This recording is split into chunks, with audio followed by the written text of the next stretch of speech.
Good afternoon. This is the Native Wellness Power Hour. My name is Leroy Not Afraid from the Upsaluga Nation, also known as the Crow Nation here in the great state of Montana.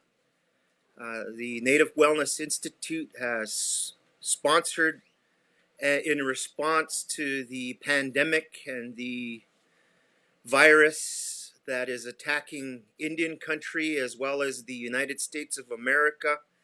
And we are here to spread healing and hope throughout Indian country and abroad. We wish you blessings, we wish you healing and protection from any illness or sickness, and that is why we are here. The Native Wellness Power Hour folks, Jeline, Joseph, also Theda, Newbreast, and also Shalene, if I'm saying her name correctly. I apologize if I don't, but Theda will be joining me hopefully in a few minutes. She's having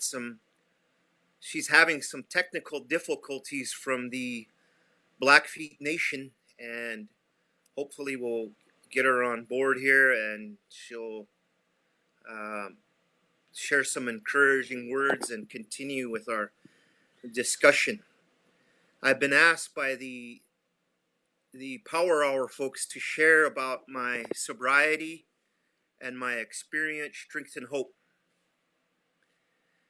My name is Leroy, and I'm a grateful recovering alcoholic. My sobriety date is September 19th, 2005. And we welcome everyone for joining us during this Power Hour. And I've been asked to share my experience, strength, and hope with those that are suffering from the disease of alcoholism and drug addiction.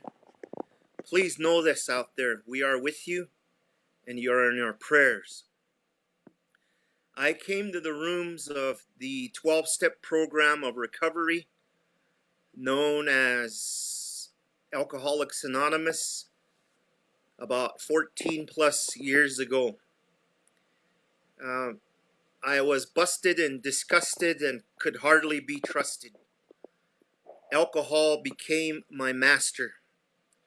Alcohol, I bowed down to it. Also, methamphetamine, the use of and abuse of drugs and alcohol. The story begins for me, I believe, and the controversy and the debate probably rolls on in the medical field, but yet for me, this is what I've been taught by working the steps and having a sponsor and being part of a fellowship throughout my sobriety. One of the things that I was taught is that alcoholism and drug addiction are diseases, is a disease, and it has to be treated in order for folks like myself to recover.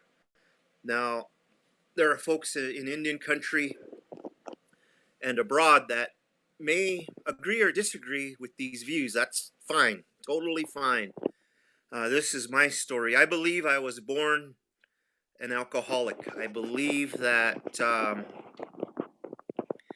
my journey began, I remember at 6, 7, 8 years of age, I couldn't fall asleep for some reason. I needed to listen to music to quiet my head down. There were all these voices of shame and guilt and remorse, and I didn't know why. I mean, 6, 7 years of age, a young boy ought to be playing with Tonka toys and riding a bike and not worrying about anything. And the thing is I was raised in a good home. My mom and dad never used alcohol around me. My dad, he stopped using alcohol in 1952. My mother around the same time. And it wasn't a problem for them. I was raised traditional. My mother believed in the Native American church, as well as the Sundance and the Upsaloga Nation's tobacco societies. And my dad was a strong believer in the Sundance, and my mother respected and honored Christian values and traditions as well.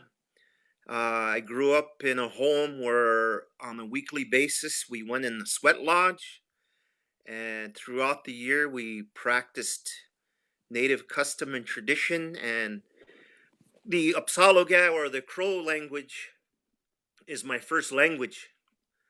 And like I said, I grew up in a real traditional home per se for the 20th century. I mean, it was exceptional because I was loved, I was cared for, I was raised right, but yet there was a voice in my head that I couldn't get rid of, and I didn't know why, and it continued to haunt me as I moved into my teenage years. And I didn't know till years later that my thinking was my problem. Alcoholism, for me, is a disease of wrong thinking, abnormal thinking. And drinking and drugs are merely a symptom of who I really am. I remember as a young person, I got into a little bit of trouble when I was in junior high. Juvenile delinquent stuff, breaking into houses, huffing paint, gas. I experimented marijuana, but those things really didn't do much for me. It was a short period of time. The Bureau of Indian Affairs threatened me and said I'd go away for a long time if I continued in that behavior. I was a violent, I was, as a child, I was really violent. I bullied folks. And if you think about it, I mean, how does that occur? I look back when you're raised good. How does that occur? Well, I think it all goes back to the philosophy of alcoholism and drug addiction, and the medical approach to it is that the disease of the mind also can be considered a mental health issue. And I'm not afraid to say that as an Upsaloga Izaksha, a native Crow man. I'm not afraid to say that alcohol and drug addiction are tied to mental health issues. I'm no doctor, I'm no medical professional, but I know by treating my disease, these are the things that I've been taught and I've learned throughout the years about treating my disease. But I stopped in junior high doing those things, being violent, juvenile delinquent. When I got into high school, I changed my game. I went to a place called St. Leroy Indian Catholic High School, and I figured, man, this is a chance for a new beginning. So what I did was I became a straight A student. I went from straight F's to straight A's. And I became involved in athletics and student government and dorm government. I lived in a dorm during the week, came home on weekends. I did extremely well. I mean, for the average student, I consider myself above average at the time. I mean, I did well, but yet there was an emptiness. There was a void that I couldn't explain at the time. Looking in the mirror, I didn't like what I saw. I didn't appreciate what I saw. I was ashamed. I felt low of myself. My self-esteem wasn't great. Yet on the outside, I made it look good. On the outside, I made things, how would you say it, look good. It appeared that I was doing well, but yet at night, I still couldn't sleep at night. At night, I'd have to listen to that music again to fall asleep. I, looking in the mirror, I didn't like what I saw, and I was ashamed, and I didn't know why. I didn't know why. And to be honest, I grew up in a society. I mean, I think Native men in general, if I look at it in an honest manner, I think we grew up, or I grew up in a society where they tell us, don't talk, don't feel. Don't talk, don't feel. So I didn't talk to anybody. I didn't want to feel feelings. I didn't want to confront those issues. Even as a young man, I being around my peers, it appeared to be a thing of weakness to share about who I am and how I'm feeling. And I think that attributed to my alcoholism and drug addiction. And mind you, I didn't like, at a young age, my folks preached against it. They said alcohol is bad. They said alcohol destroys families. Biligyuya is how you say it in the Crow language. Biligyuya is bad water, or water that brings sorrow. That I was taught that growing up, and I knew that alcohol within itself as a substance, when abused, was wrong. Even used was wrong for me as an individual. But I knew I had, family members that died from car wrecks that were alcohol related. I had family members that died of cirrhosis. I knew it was wrong. I knew for me it was not good. But the thing is I believe I was born alcoholic, and I'll tell you why. When I was about 16, 17 years of age, I had my first experience with alcoholism, or with alcohol, I should say. Mind you, I tried up until that point when I was in my junior high years. I mentioned I tried different substances. They really didn't do much for me. But when I was about 16, 17 years of age,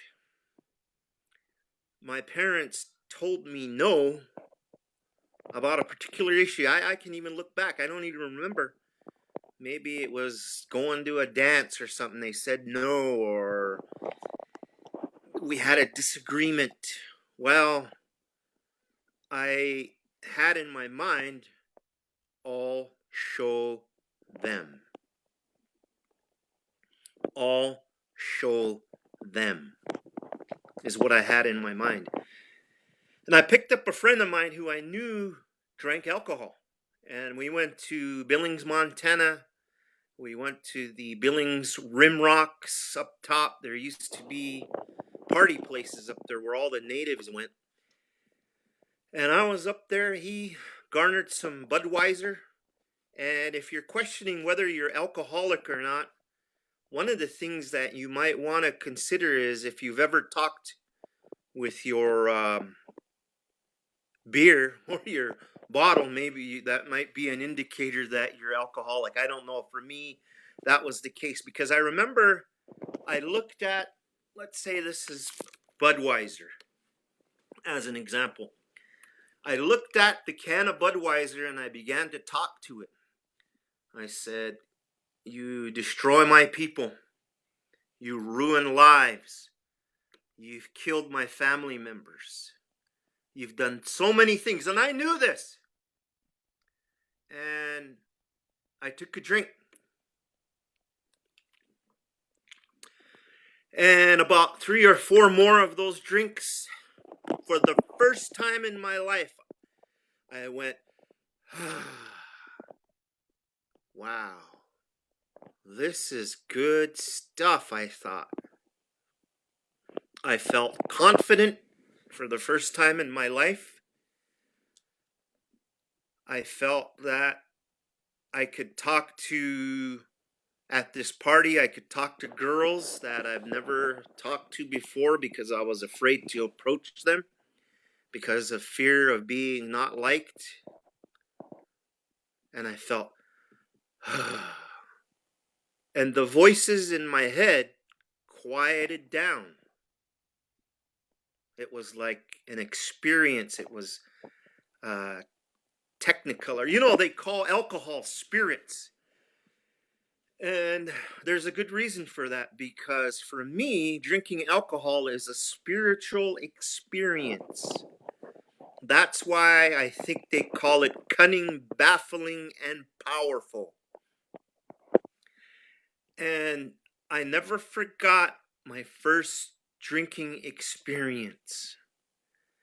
And throughout time, I wanted to get that back. Throughout time, I wanted to retrieve that feeling again. And that feeling was so elusive that throughout time in my drinking and my drugging, I could never get it back.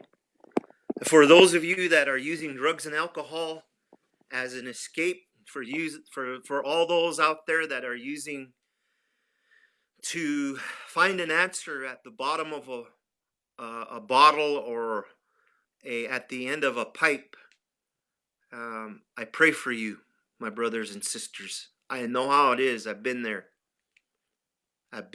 And wherever you're at in life, I'm praying for you. I hope that you come to the rooms of a 12-step program, or however you want to get sober.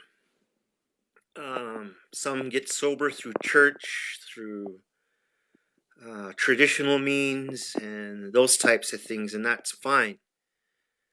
And that's good. Me, I got a sponsor, and I do the 12 steps. So that's how I got sober. But yet, getting back to my story, I wanted to put that punchline in there to let those that are suffering out there that there is hope, there is a way. And getting back to my first experience, my first drink, I didn't drink alcohol for another 2 or 3 years. I continued to excel in high school. I continued to be successful. But that feeling of being worthless, that feeling of not feeling better than that I should be, continued. And when I went to college, Montana State in Bozeman, I was away from my parents for the first time, and the party was on. The party was on. I remember I loved to drink Keystone Light. I loved to, at 18 years of age, 19 years of age, I had a connection to get alcohol at the College of Montana State, and the party was on. I liked it. I was social. It began as a social thing. I studied well in the beginning of school, those types of things. I mean, it went well for me. But about 2 years later, and I need to grab a clock here if you don't mind. I don't want to go over my time. Grab a clock here to make sure, but when I went to Montana State, the party was on, and it was great for me at the time. And I left school in 1992 to work for my tribe. And I got involved in Crow politics. Now, for those of you that don't like politics, you have a good life. No, I'm just kidding. If you're called to the game, so be it. I chose the road of politics. 1992, I worked for my tribe for a couple years, and politics changes and those types of things. And in 1995, boom, politics changed faces and times, and I left in June of 95, and I started a new job in Billings, Montana. And I tell you what, the party was on then. I drank in Billings, Montana for about 2 to 3 years, had a blast. It was social. I was a managing, functioning alcoholic. I stayed employed. I had income. I had a vehicle. I had a place to live. And in my mind, I thought alcoholics were bottom dollar drunks on the street that were dirty, wearing dirty clothes, and they lived in an alley. And I thought, to me, that was an alcoholic. In fact, I'd say stuff like, I'm not an alcoholic, I'm a drunk. Or I just drink beer. Alcoholics go to meetings. I there was that stigmatism and that denial in my head that I'm not alcoholic. I don't have a problem. I'm all right. And it was good. It was good until about a year later, after 1995, I lost my first job because of drinking. And when I lost my first job because of drinking, it was my employer's fault. That no good SOB is what I thought. My employer, and those people, they don't like me or whatever. And in the Crow language, they call it ishchiligalachim, which means I believed my own lies. And I left that job in short order, and the party was on at a greater level. I continued to live in Billings, Montana, and I don't know how many apartments I lost because of drinking. I'd have a big Indian native party in Billings, Montana, and I think we may have a message coming through here, but let me take a drink of coffee while I wait for my message. Anything? Anyway, the party was on in Billings, Montana, and what's going on? FaceTime. Theda can't get through. Oh, okay. Hi. Oh, there you go. Oh, hey. We've got Theda on the line through FaceTime. I don't know if you folks could hear her, but I think she's gonna guide me through my sharing. Theda, kind of where I'm at is in 1995-96, my partying and drinking alcohol took a turn for the worst, and where I was getting to was I learned to taper off from a friend of mine, and my drinking turned to days. My drinking turned to weekends and weekdays, and the frequency started to climb for me. And I got my first reports from my doctor that my liver wasn't doing too hot. And the reports from a doctor and being in jail on several occasions on the Crow Reservation wasn't enough to scare me into submission. So, Theda, I'll turn the meeting over, or the session over to you for a second. I don't know if our listeners can see or hear you, but we'll give it a shot. Okay, well, good afternoon, everyone. And Leroy, I just first of all, I want to say that I'm just really appreciative of you coming on to give us a male perspective of what keeps us in harmony and gives us serenity in rough times. So Leroy, let me ask you this: what was it? Sometimes people call it a spiritual awakening. Sometimes people call it, it's that aha moment where, and you can feel it sometimes physically in your body. What was that moment when you knew that the jig was up for you, that you had to quit drinking and that you had to try other things? Can you describe that moment for us as a native man? Sure thing, Theda.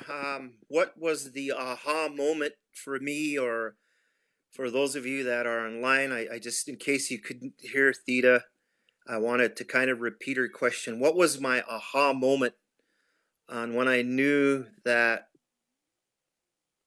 I had no other option but to get sober? My aha moment was I was in the hospital in April, and this is major fast forward, but I was in the hospital of April of 2005, and I was detoxing from like a 2 to 3 week runner. I had been drinking every day. I'd been sleeping in the alley a time or two. Eventually, I made it to Bighorn County Memorial, Hardin, Montana, and I lay in the hospital bed with a banana bag in my arm because I had to get my nutrients built back up. And this wasn't the first time. I had been in detox units from here to Missoula, Montana. I had been to jail on several occasions on the Crow. And mind you, at the time, I'm the chairman of the school board of Lodge Grass Schools, and at the time, I'm a member of the Crow Nation legislature as an elected official at the time.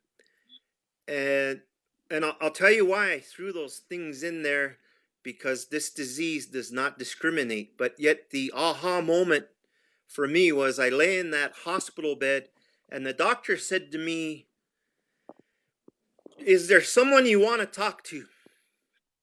And I had been in treatment in 2003 for methamphetamine in Cody, Wyoming at Cedar Mountain, February of 03. And that was the last time I used methamphetamine, but yet my alcoholism, the use of alcohol continued up until that moment. And the thing that happened for me was the doctor said, "Do you want to talk to somebody? Do you want to talk to a priest, a preacher, a medicine man, a member of Alcoholics Anonymous? Do you want to talk to somebody?" And I looked at the doc, and I was so, they call it in recovery, pitiful, incomprehensible demoralization. I was at that state, and I lay in that hospital bed and I go, "Hey doc, I don't care who you bring somebody." And mind you, I always say this in exaggeration, I'm one of the most racist. I used to be one of the most racist guys on the Crow Indian Reservation because I didn't like Bosch Gila white cowboy rednecks. Just part of my alcoholism at the time. And I lay in that hospital bed, and about a day later, I wake up because when you're in detox, they put you on some good drugs to taper you off. Had to throw that in there, Theda.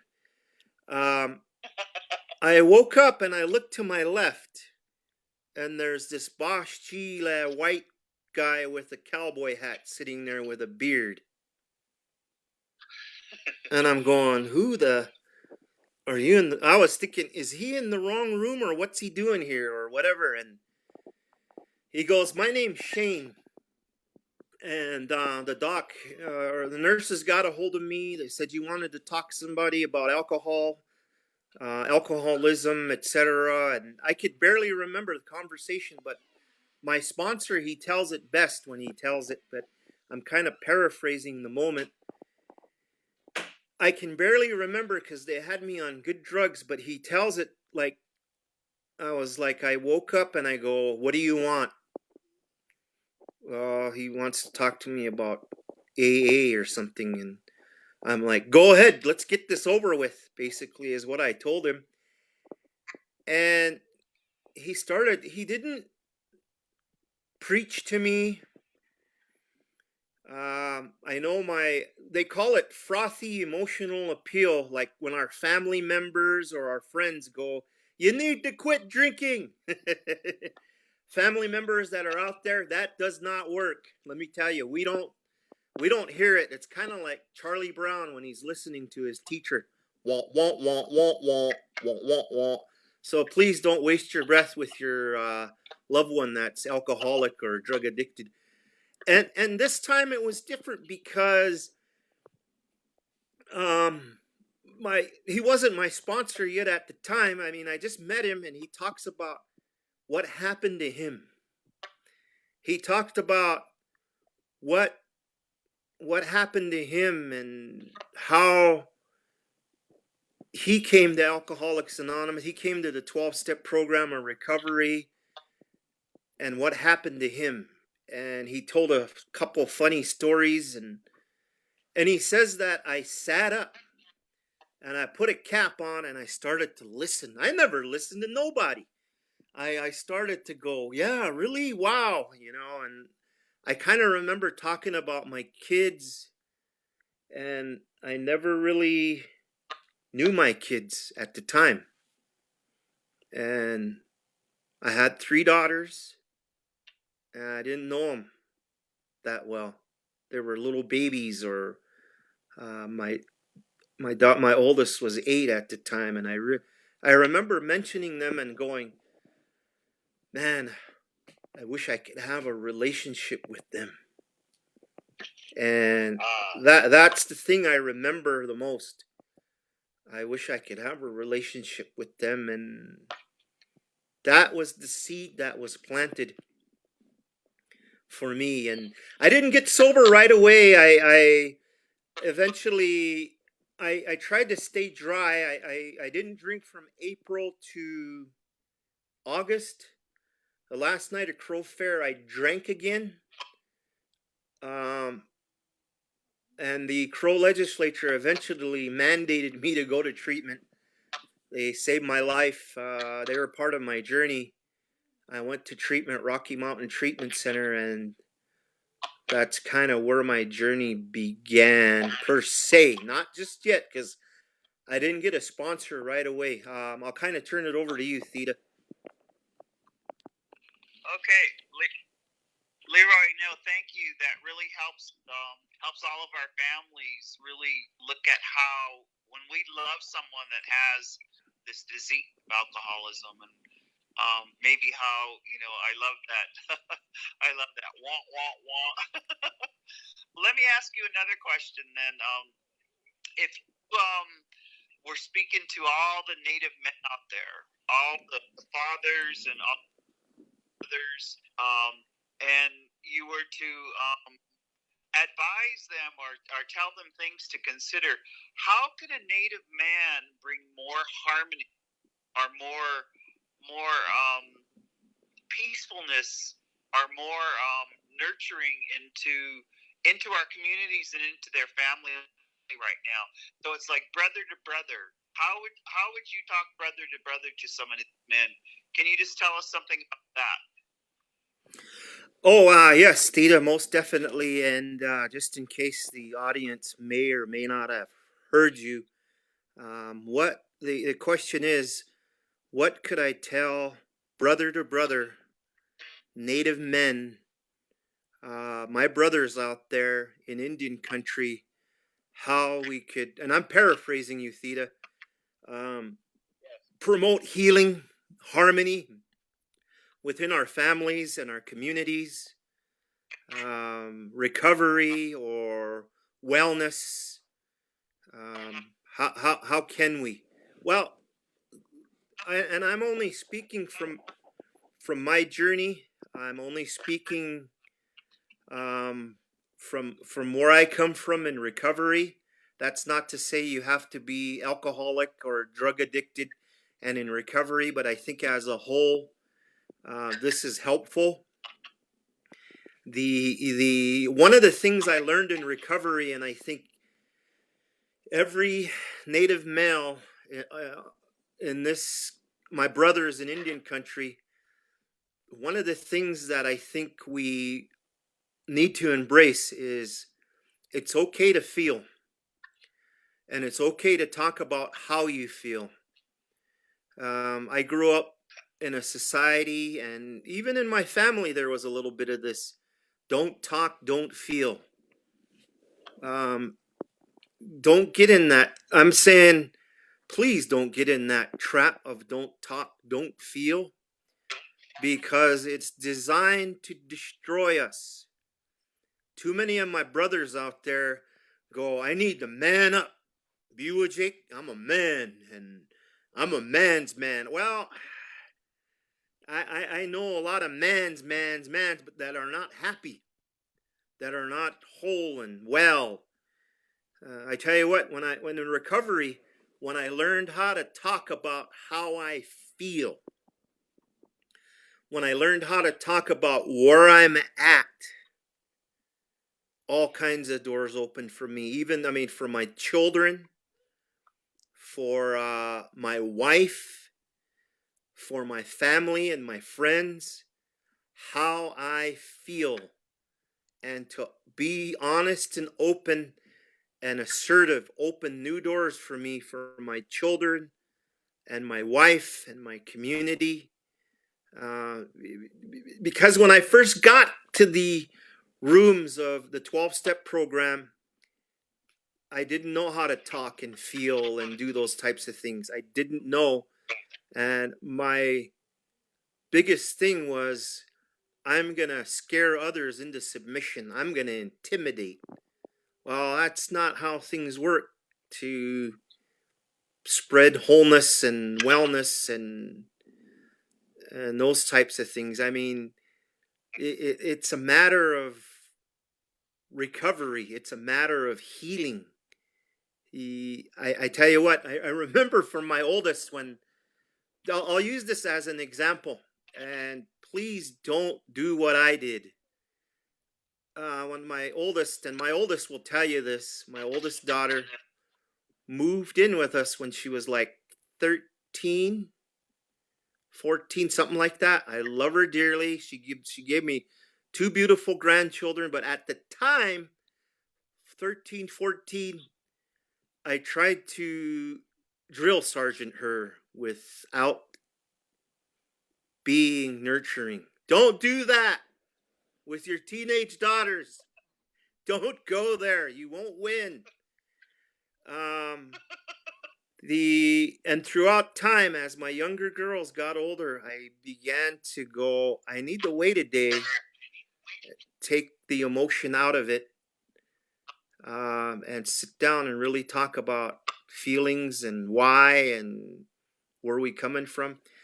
And I tell you what, my skills are sharpened. Now my 4-year-old, it's all about, sitting him on my lap and taking my time and going, what's going on, son? How's your day going? Rather than go, you do it my way. And I think it's about healing and feeling, because if you think about it, brothers out there, if you think you can handle it, you can't. We all need help. We need a power greater than ourselves. Our people come from spiritual histories. And the days of old, what did they do? They prayed and they fasted. They turned to their spiritual beliefs, and they grew and they healed. And that's what it's all about. I mean, to me, that's what it's all about today, because don't talk, don't feel almost killed me. And today I get to feel. I get to Good, bad, or indifferent. I get to be a part of the human race rather than against it. And mind you, progress, not perfection. I'm in no way perfect. I still like to argue. I still like to want to be right. Yet, if I get too much down that road, I got to get to a 12-step meeting, church, sweat lodge, go out and go for a walk.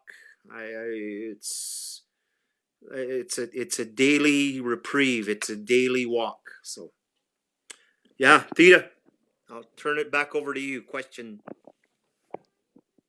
No, thank you, Leroy. Thank you for really, talking about the feeling and the talking. So let me ask you this: like, if you had a magic wand, and you could help your wife, your kids, and your community right now, and this wand, it could give any kind of like a blessing or something magic. What would you wave over that wand over your family and your community? What would you give them to help them be better? Great question, Theda. For those of you that are listening in, just kind of a repeat, and it helps me go right into the comment portion of the question. Is if I had a magic wand for my family, for my community, for my nation, what would what kind of blessing? Am I getting that right, Theda? What kind of blessing would I? Yes. Would I wave? Would you give them?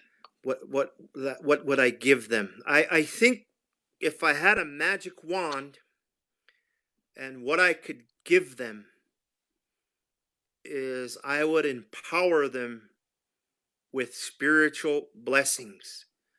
I would empower them to know who their creator is and introduce them to a power greater than themselves, and ask that power greater than themselves protect them, nourish them, heal them, and keep them safe. Many of us that have grown up feeling less than will be completely healed from being less than. We will feel empowered and loved and healed. And that way we can give away what's been given to us. That's what I would give my family, my friends, my community.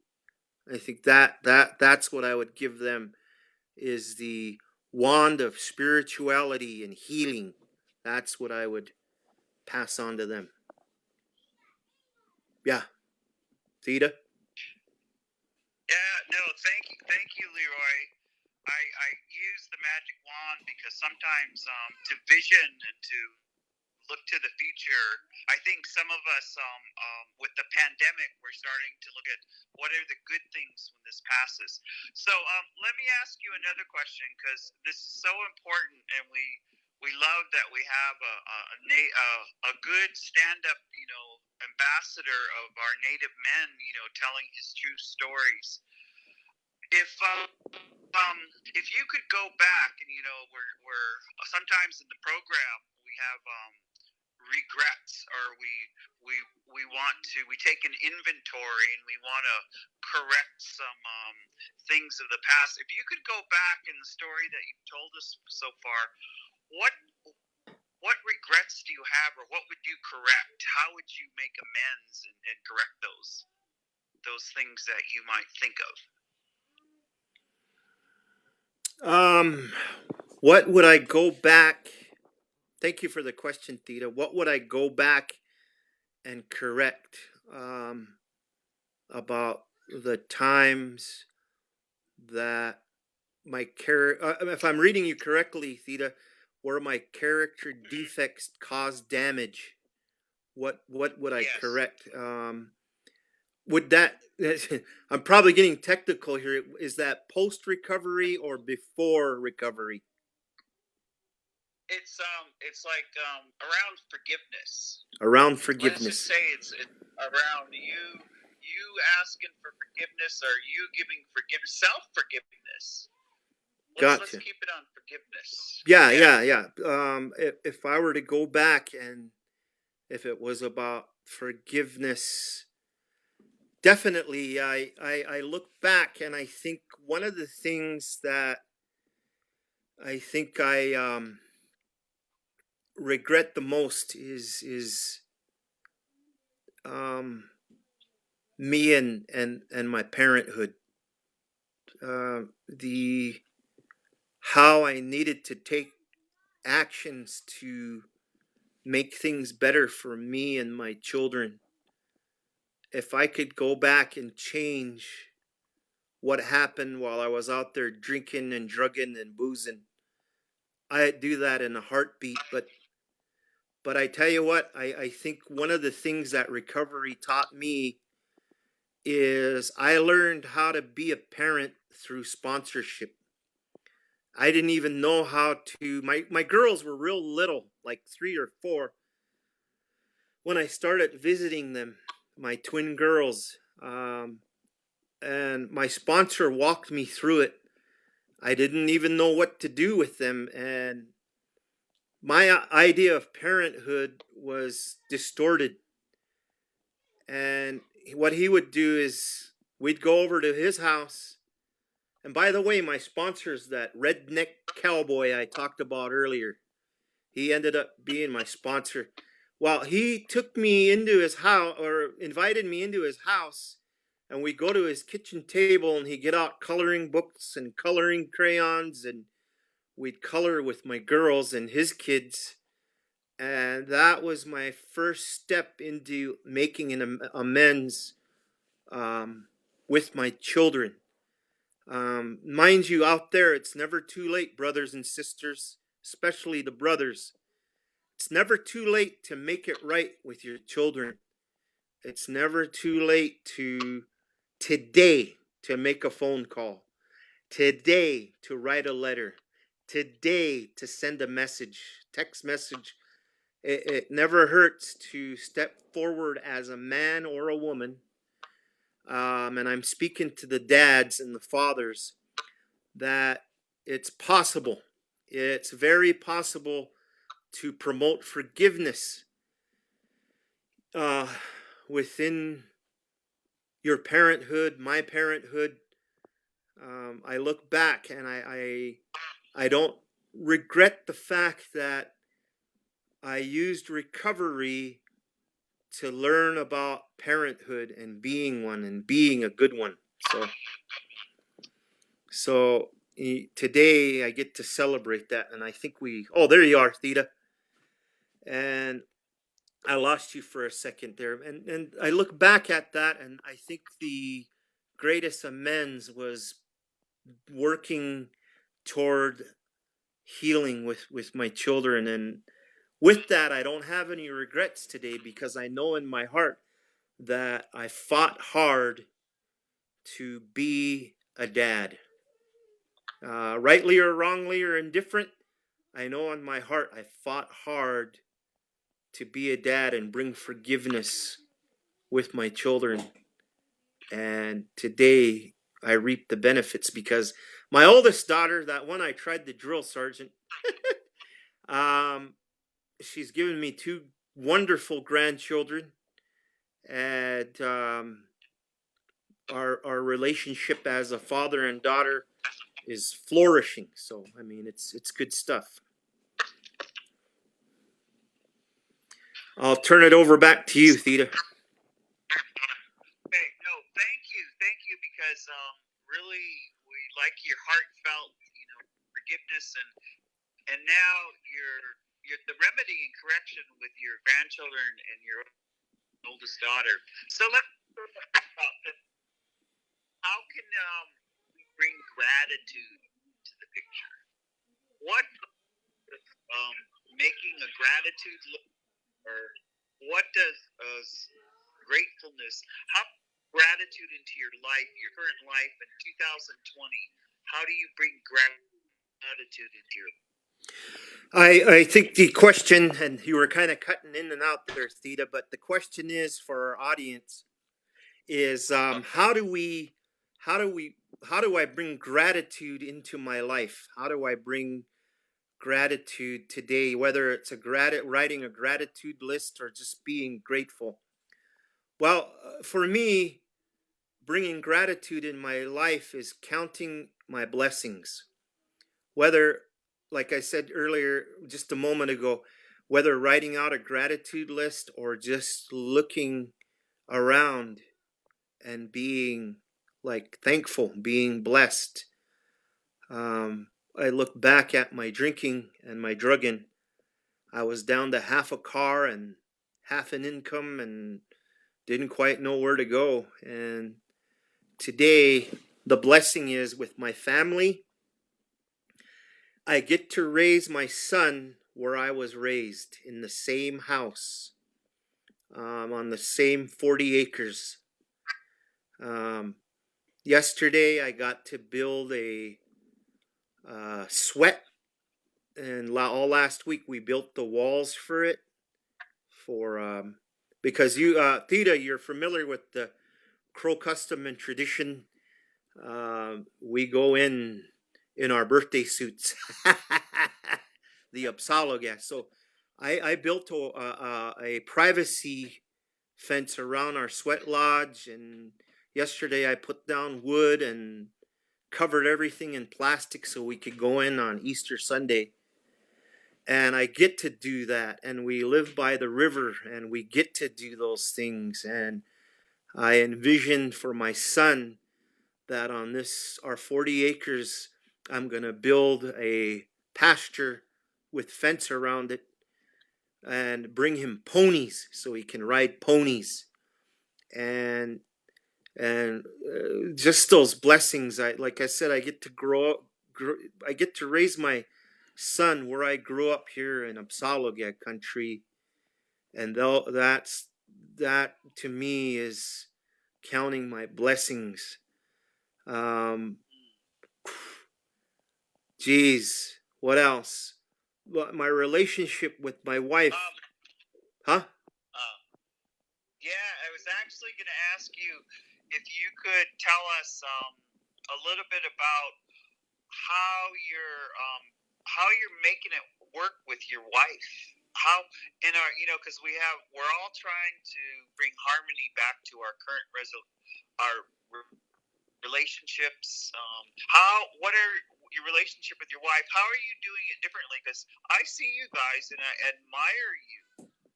I admire how you are treating each other. So please tell us something about that. Well, the question is, for the audience, is how, and I'm paraphrasing Theda, but how do I, as a husband, how do I promote harmony with my wife, and how do I promote communication and relationship stuff? Let's just put it that way, stuff.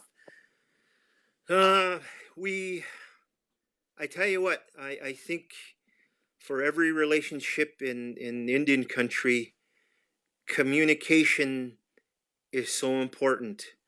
Not only communication, but the promoting spirituality within your home is the greatest factor. And I think what really helps us is my wife is really involved in the 12-step program of Al-Anon for codependents, because she grew up with family members that were affected by the disease. And when we first met, she didn't know about Alcoholics Anonymous or anything like that. But I think when we got married, one of the things that we had to work on was communication and praying together and being honest about our feelings and knowing that this is a partnership. I'm not a dictator. She's not a dictator. We both give 100%. We both have our different roles, child rearing. And it's awesome.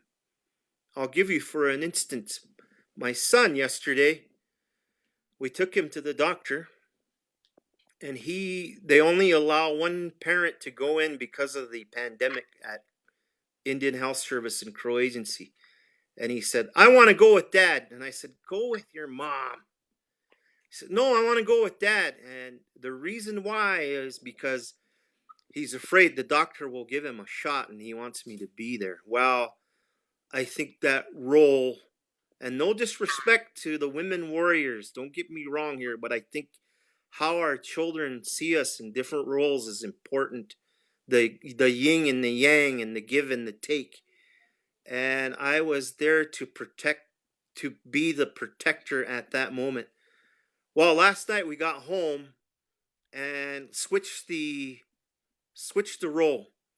My son got hurt. Now he needed his mother to nurture him as I stood by. Mom! You know what I mean? It's a give and take. And I think if you put spirituality in the middle of your relationship, you continue to grow, and no relationship is perfect. Not at all. Theda, you know that, Theda. And no humans are perfect. But I think the Creator, or I know the Creator is perfect, and He can help you where you lack. Because Lord knows I got a hot head, and sometimes I need to go for a walk. Sometimes I gotta step back and go, hey, wait a minute. I got to get to a 12-step meeting or build a sweat lodge and be alone for a little bit.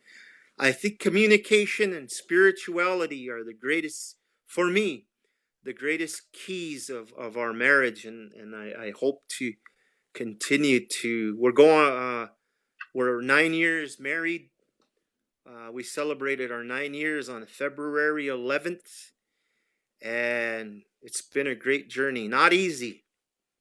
If anybody thinks they can get in a relationship and it's going to be a bed of roses, you better stop watching romantic movies, because that's not what it's all about. It's about work. It's work and sacrifice. And sometimes you just got to close your mouth, gentlemen.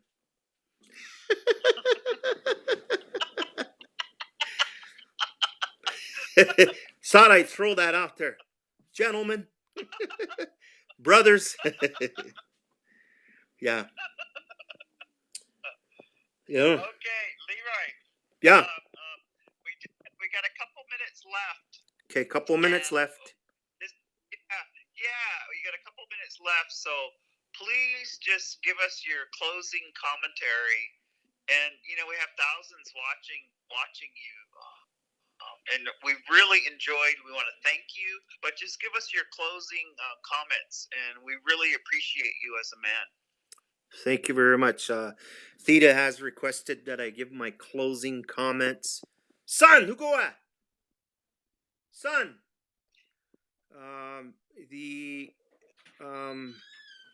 And I'll put you down here for a second, Theda. I'm going to introduce everybody to my son, Elena Wanja. And he's learning the Crow language. This is my boy. Hello. Hi. His name is Theron Mark Not Afraid, but his nickname is Chunks. Look up. Say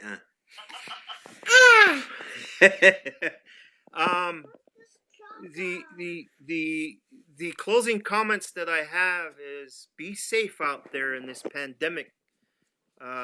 Stay home. Be proactive. Justa, Mama Sala. Cuz be proactive in this pandemic. Stay healthy. Watch the Power Hour. There's different messages that are coming from the Power Hour.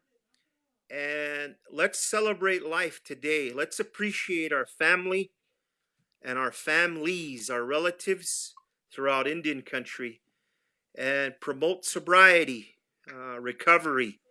If any of you out there, brothers, if any of you out there need someone to talk to, send me a message on Messenger. We can talk. I can I can point you in the right direction if you're at a place where you can't get out. And on behalf of the Native Wellness Institute, I'd like to thank everybody for joining us for this power hour. I want to thank my wife for being there for me. I want to thank my higher power, Jesus Christ, my personal Lord and Savior. And I want to thank Theda Newbreast, my sister in recovery. She's awesome. And I always appreciate everything that she does and promoting wellness in Indian country.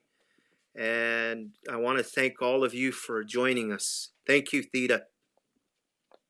Oh, thank you so much. And thank you for putting me on FaceTime. He's handsome, very handsome. So we'll close out for now. If you can't hear me, this is sponsored by NICWA, Native National Indian Child Welfare Act. So thank you very much. So we'll say goodbye now.